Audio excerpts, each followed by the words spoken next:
নতুন বছরের শুরুতেই আবারও অশান্তির কালো মেঘ জমেছে আদি আনন্দের পরিবারে। কিছুদিন আগে ছোট্ট উমাকে খুন করার চক্রান্ত করেছিল দময়ন্তী। যদিও সেই ষড়যন্ত্র ফাঁস হয়ে যায়, তবু বিপদ যে কাটেনি তা স্পষ্ট। সম্প্রতি প্রকাশ্যে এসেছে দময়ন্তীর আসল পরিচয়। জানা গিয়েছে সে নন্দিনীর মেয়ে। এখানেই শুরু নতুন রহস্য। এত বছর পর নন্দিনী ফিরে আসা এবং মেয়ের মাধ্যমে আদি আনন্দের পরিবারে আঘাত হানা স্বাভাবিকভাবেই আদির মনে সন্দেহের বীজ বুনেছে। সে প্রশ্ন তোলে নিজের বাবাকে, কেন নন্দিনীর এত রাগ তাদের পরিবারের ওপর। কিন্তু এই প্রশ্নের কোনো স্পষ্ট উত্তর মেলে না। এড়িয়ে যাওয়া উত্তর আরো ঘনীভূত করে রহস্য। আদি আনন্দের জীবনে সুখ যেন বারবার এসে ধরা দিয়েও মিলিয়ে যাচ্ছে।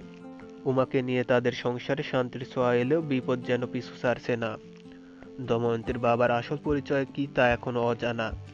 এই রহস্যই নতুন করে গল্পে উত্তেজনা বাড়িয়েছে। সদ্য প্রকাশিত প্রোমো দেখে দর্শকদের মনে একটাই প্রশ্ন ঘুরপাক খাচ্ছে, শেষমেশ কোন পথে এগোবে এই গল্প?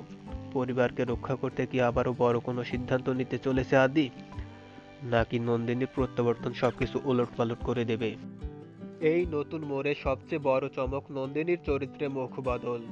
এতদিন এই চরিত্রে দর্শক দেখেছেন অভিনেত্রী রূপালী ভট্টাচার্যকে। তবে কিছুদিন আগেই গল্প থেকে বাদ পড়ে যায় নন্দিনীর চরিত্র। এবার নতুন টুইস্টে সেই চরিত্রই ফিরছে আরও শক্তিশালীভাবে। তবে রূপালী নন, নন্দিনীর ভূমিকায় এবার দেখা যাবে অভিনেত্রী অর্পিতা মুখোপাধ্যায়কে। চরিত্রের এই পরিবর্তন যে গল্পে আরও নাটকীয়তা আনতে চলেছে তা বলাই বাহুল্য। দর্শকের কৌতূহল এখন তুঙ্গে। গল্পের শুরু থেকেই আদি ও আনন্দীর সম্পর্ক নানা ওঠাপড়ার মধ্যে দিয়ে এগিয়েছে। চিকিৎসার সূত্রেই তাদের আলাপ এবং পরিস্থিতির চাপে বিয়ে। এরপর নিজের লড়াইয়ে আনন্দী নিজেকে প্রতিষ্ঠিত করেছে একজন চিকিৎসক হিসেবে। পথ চলতে কখনো ভুল বুঝাবুঝি, কখনো আবার কাছাকাছি আসার মুহূর্ত দেখেছেন দর্শক। সুপর্ণাকে ঘিরে আদির প্রতি সন্দেহ তৈরি হয়েছিল আনন্দের মনে, কারণ বারবার সুপর্ণার উপস্থিতি তাদের দাম্পত্যে অস্বস্তি তৈরি করেছিল।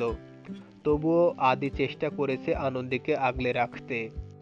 সবচেয়ে ভয়ঙ্কর অধ্যায় এসেছে ছোট্ট উমাকে ঘিরে। পরপর দুবার অপহরণের শিকার হয়েছে এই একরত্তি। যদিও দুটো ঘটনায় আলাদা চক্রান্ত ছিল, তবু মূল পরিকল্পনাকারী যে একজনই তা স্পষ্ট। এখনো পর্যন্ত সেই আসল শত্রুর মুখোশ খুলতে পারেনি আদি আনন্দী। একের পর এক শত্রু ঘিরে ধরছে তাদের জীবন। এই বিপদ থেকে তারা কিভাবে আবার ঘুরে দাঁড়াবে তার উত্তর মিলবে ধারাবাহিকের আগামী পর্বে।